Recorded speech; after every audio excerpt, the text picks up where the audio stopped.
Greetings and welcome back to Hack the Metric, your trusted resource for all things cybersecurity. Today we're peeling back the layers on a fascinating technology, WebRTC or Web Real-Time Communication. This tech is a game changer for real-time communication on the web, facilitating video chats, voice calls, file sharing and more, all without requiring any third-party plugins. But as with any technology, it's not without its security implications. WebRTC might seem innocuous, but it's quite relevant in the world of cybersecurity. You see, by default, WebRTC can potentially expose your real IP address.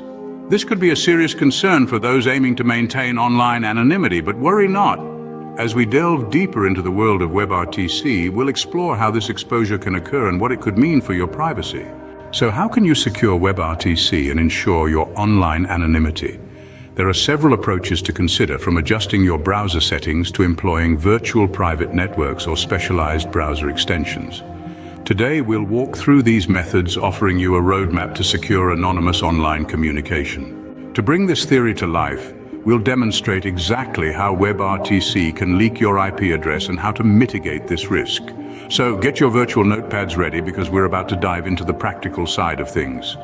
As we wrap up our journey through WebRTC, we'll share some best practices for maximizing your WebRTC security. Whether you're just starting out or are a seasoned hacker, these tips will help keep your online communications secure and private.